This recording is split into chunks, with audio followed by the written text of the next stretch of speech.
हम और आप दिगंबर जैनाचार्य श्री पूज्यपाद स्वामी विरचित जैनेन्द्र व्याकरण जैनेन्द्र महावृत्ति का अध्ययन कर रहे हैं और इस जैनेन्द्र महावृत्ति के अध्ययन में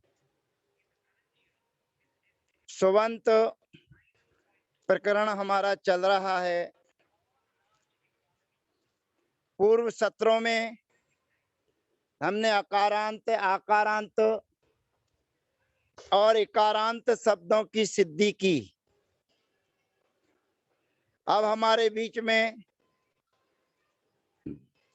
दीर्घ ईकारांत शब्द पपी, पपी माने होता है सूर्य, हमारे बीच में है। पाति रक्षति इति,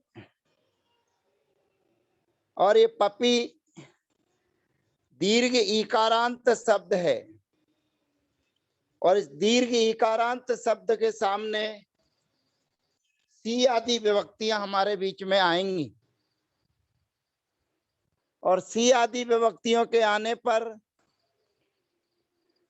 स, सजु, सो, री और विरामे विसर्जनिया सूत्र के माध्यम से इसको विसर्ग आदेश होकर पहला प्रयोग सिद्ध होता है पपी। द्विवचन आदि में औ विभक्ति हमारे बीच में आएगी। पपी माने होता है सूर, पाती, लोकम इति पपी। द्विवचन में औ विभक्ति के आने पर अची को यण सूत्र से यहां पर ई के स्थान पर या आदेश हो जाएगा, तब बनेगा पप्यौ। अज्जीनम परेण संयोज्यम, जस विभक्ति में से अस बचेगा। यहां पर भी अची को यण सूत्र के माध्यम से ई के स्थान पर या आदेश हो जाएगा। पूर्व में संबोधन में है पपी, यहां पर भी स, सजु, सो, री और विरामे विसर्जनिया हे पपी। द्विवचन में अची को यण सूत्र के माध्यम से ई के स्थान पर या आदेश होकर हे पप्यौ, और बहुवचन में हे पप्या प्रयोग सिद्ध होते हैं। द्विवचन में अम विभक्ति के आने पर यहां पर अची को यण सूत्र की प्राप्ति है और सुटी पूर्व स्वम सूत्र की भी प्राप्ति होने पर अगला सूत्र हमारे बीच में आता था पूर्वोमी, अर्थात अम विभक्ति के पड़े होने पर पूर्व रूप आदेश होता है। तो अम का उस पा में आकर मिल जाएगा तो बन जाएगा पपीम। औ विभक्ति के आने पर अची को यण सूत्र से ई के स्थान पर या आदेश होकर प्रयोग बनेगा पप्यौ। बहुवचन में सस विभक्ति के आने पर नश्च पुंसी, नश्च पुंसी कहता है पूर्व पद को दीर्घ होता है। यद्यपि पूर्व पद पहले से ही दीर्घ है, परंतु सश्च ना, और जो सा है उस सा के स्थान पर ना आदेश हो जाएगा तो प्रयोग बन जाएगा पपीन। ता विभक्ति में आ शेष रहता है। यहां पर भी अची को यण सूत्र के माध्यम से ई के स्थान पर या आदेश होकर पप्या प्रयोग सिद्ध होता है। भ्याम आदि विभक्ति के आने पर जोड़ दिया जाएगा पपेई भ्याम, और विस विभक्ति के आने पर सजुसो री और विरामे विसर्जनिया पपी भी। चतुर्थी के एक वचन में गे विभक्ति के आने पर इवर्णो या अची को यण सूत्र से ई के स्थान पर या आदेश होकर पप्ये, और भ्याम विभक्ति में पपिभ्याम, और भ्यस विभक्ति में सस सजुसो री और विरामे विसर्जनिया प्रयोग बनेगा पपिभ्या। गस विभक्ति के गसी विभक्ति के आने पर अस शेष रहता है और प्रयोग बनता है पप्या। अची को यण ई के स्थान पर या आदेश और अजीनम परेण संयोज्यम आ जाकर या में मिल जाएगा, और सा का सजुसो री और विरामे विसर्जनिया बन जाएगा पप्या। ओस विभक्ति के आने पर भी अची को यण पप्यो दीर्घ है, इसलिए प्रेल मेवाप आदि सूत्र के माध्यम से नुट का आगम न होकर अची को यण सूत्र से ई के स्थान पर या आदेश होकर बनेगा पप्याम। और सप्तमी विभक्ति के एक वचन में गी आएगी और गीमा से ई शेष रहेगा। यहां पर पूर्व पद में इवर्ण है और सामने भी इवर्ण है, तो यहां सर्वप्रथम स्वे को दी सूत्र की प्राप्ति के बाद अची को यण सूत्र की प्राप्ति थी, परंतु स्वे को दी सूत्र के माध्यम से दीर्घ रूप आदेश होकर प्रयोग बनेगा पपी। जो शब्द था वही प्रयोग बन गया है सुप विभक्ति विभक्ति के आने पर। ओस विभक्ति के आने पर पप्यो अची को यण सूत्र से ई के स्थान पर या आदेश होकर, और शुभ विभक्ति के आने पर आदे त्यादेशयो त्यादेशयो सूत्र से दंत सकार के स्थान पर मूर्धन्य सकार आदेश होकर, यहां पर पपीसु ये गलत छपा हुआ है, इसको मूर्धन्य आदेश होकर बनेगा पपीसु। एवं बात प्रमी आदि शब्दों की सिद्धि भी इसी प्रकार से सिद्ध होती है, ऐसा जानना चाहिए। यानी कि दीर्घ ईकारांत जो पुल्लिंग शब्द है पपी, उस पपी शब्द की पूरी प्रक्रिया में मूल सूत्र काम करेगा अची को यण सस विभक्ति में नश्चे पुंसी, अम विभक्ति में पूर्वोमी और सस सजुसो री और विरामे विसर्जनिया। इन सूत्रों के प्रयोग के माध्यम से पपी, पप्यौ, पप्या, हे पपी, हे पप्यौ, हे पप्या, पपीम, पप्यौ, पपीन, पप्या, पपीभ्याम, पपीभीः, पप्ये, पपीभ्याम, पपीभ्यः, पप्यः, पपीभ्याम, पपीभ्यः, पप्यः, पप्योः, पप्याम,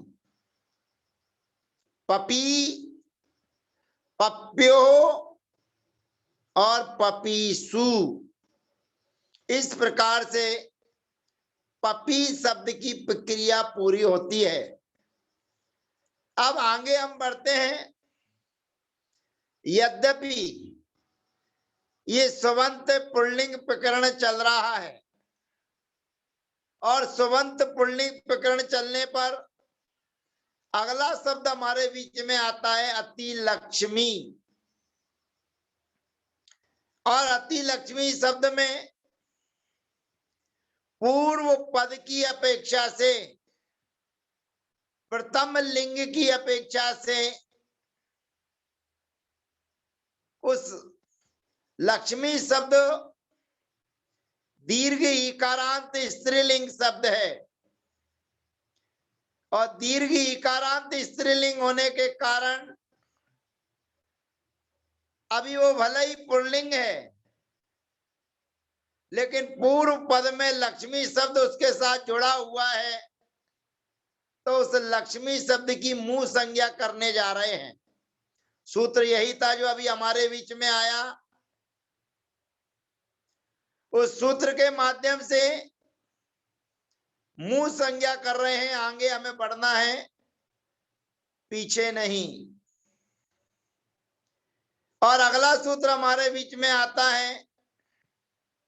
ये सूत्र हमारे बीच में आ गया जो आपके बीच में दिख रहा है, चिबऊ स्त्रिया माक्यौ मुंह।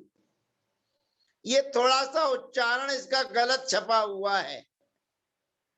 ये चा की जगह आधा या चाहिए और सूत्र बनेगा यवऊ स्त्री आख्यौ मुंह।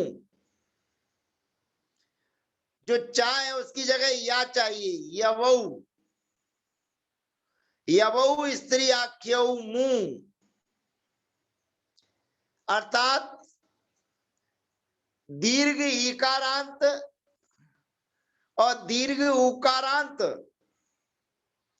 जो स्त्रीलिंग में कथित हों, यानी स्त्रीलिंग वाची दीर्घ इकारांत और दीर्घ उकारांत शब्दों की मुंह संज्ञा होती है। मुंह, ध्यान रखना।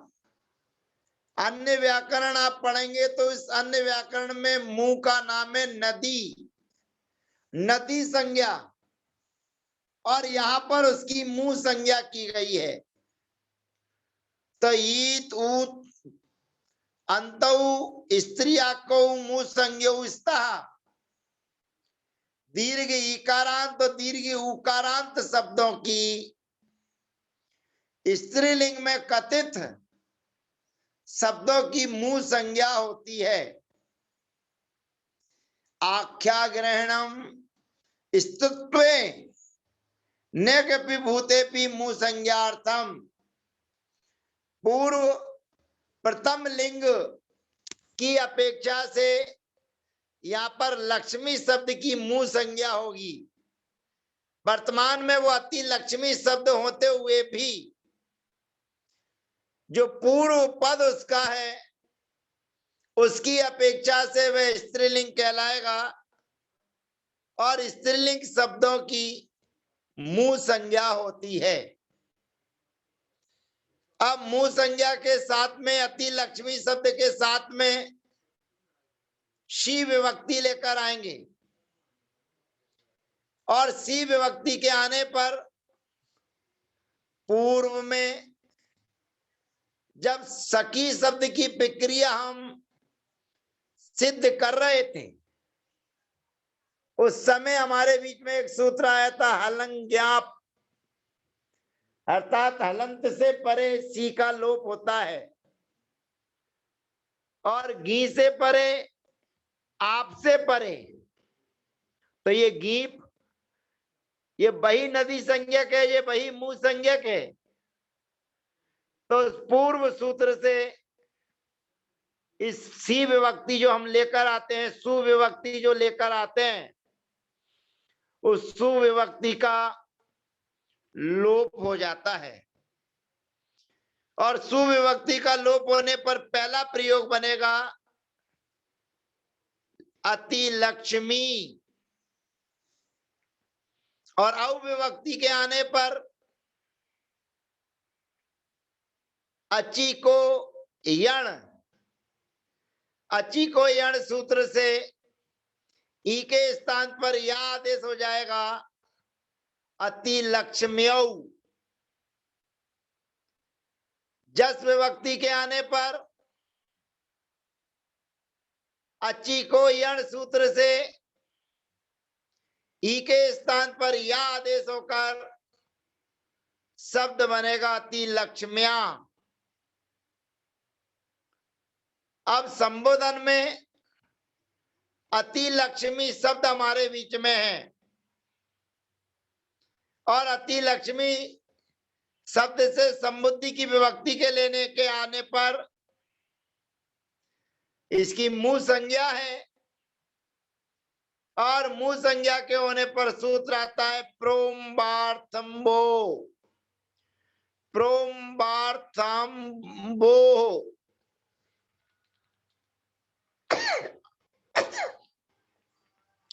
अर्थात अंबार्थानां वाचकानां मूल संज्ञकस्य च प्रो भवति कौ परता। कौ के होने पर अंबार्थक शब्द और मूल संज्ञक शब्दों को ह्रस्व आदेश होता है। तो अति लक्ष्मी जो दीर्घ था उसको ह्रस्व आदेश हो जाएगा और नपुंसक लिंग की विवक्षा में, संबोधन की विवक्षा में उस सी विभक्ति का लोप हो जाएगा। जो पूर्व में सूत्र हमारे बीच में आया था उसके माध्यम से उस सी विभक्ति का लोप होकर हे अति लक्ष्मी यानी कि प्रोम्बार्थम्बो वो प्रोम्बार्थम्बो सूत्र के माध्यम से इसको ह्रस्व आदेश होकर संबुद्धि के सी का लोप हो जाएगा तो बनेगा हे अति लक्ष्मी। द्विवचन में अति लक्ष्म्यौ और अति लक्ष्मया।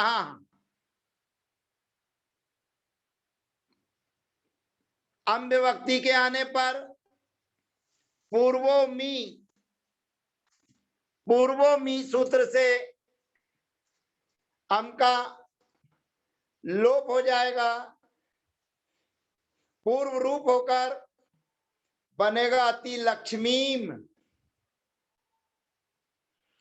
और उसके बाद में सस विभक्ति के आने पर भी उस आकार को पूर्व रूप नस्य पुंसी,